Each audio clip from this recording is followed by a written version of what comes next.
Hello, Assalamualaikum geng. Ini hari kita dah nak balik lah. Ini tempat yang kita tidur malam tadi geng. Malam semalam memang tak sempat nak rekod apa lah. Kita sampai pun dah malam raya. Memang koyak teruk weh. ABC bagi Dan banyak. Dia mengajar macam-macam benda.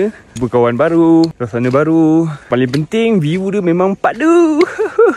Terima kasih ya Allah telah menggunakan nikmat ini. Dekat Kampung Combrong ni ada satu pos pengawal untuk kita register masuk dan keluar daripada trek Annapurna Base Camp ni. Jadi apa-apa emergency diorang akan trace daripada sini. Siap diurusan kat situ, kita pun meneruskan kembali perjalanan kita untuk ke Jinu Danda. Dekat Jinu Danda ni ada satu kolam air panas, tapi jauh juga nak turun dia geng. Yo. Tapi tak apa, sekejap lagi saya tunjukkan. Sekarang kita dah sampai dekat Jinu Danda. Hot spring over there man. Moh kita pergi ke kolam air panas. Orang punya beg boleh tinggal dulu dekat Jinu Danda. Sebab sekejap lagi kita nak kena patah balik, ambil beg dan barulah kita keluar daripada sini. Saya rasa dekat 40 minit juga kita nak turun ni. Dan sekarang ni kita dah sampai. Tapi saya tak dapat nak tunjuk lah kolam dia macam mana. Sebab kita orang mandi freestyle weh. Lepas tu saya nak pesan dekat sini ada pacat. Habis ni mandi-manda, kita pun naik ke Jinu Danda balik untuk ambil beg dan keluar daripada sini. Masa balik ni saya naik jeep. Diorang tumpangkan saya separuh jalan. Jadi inilah rupa jeep tu. Hey man. Just hold properly, okay? Yeah, okay. It will take 3,000 for you. Oh, let's go bang bus. Bye bus man. Yeah, the bye.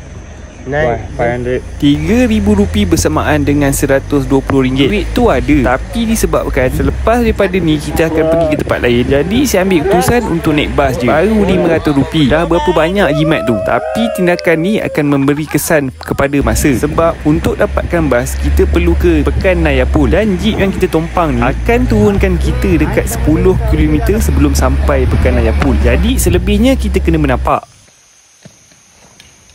Sana tu adalah checkpoint pertama untuk ke trek Mardi Himal. Tapi kita bukan nak ke sana.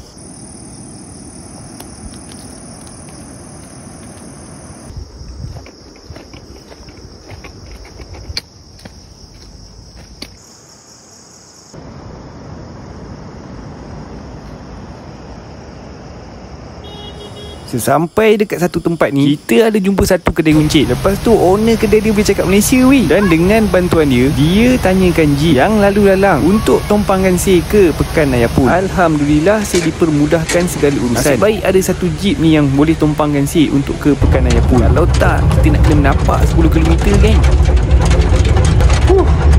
Memang kau punya penggemaran kali ni geng memang penuh dengan guna dan duri.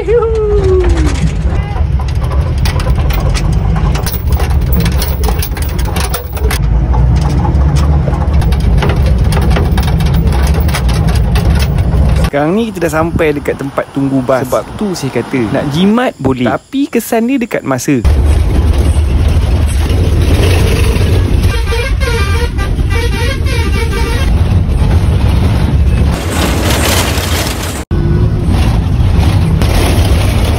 Aje gila. Aje. Dah gila geng. Oh, bau.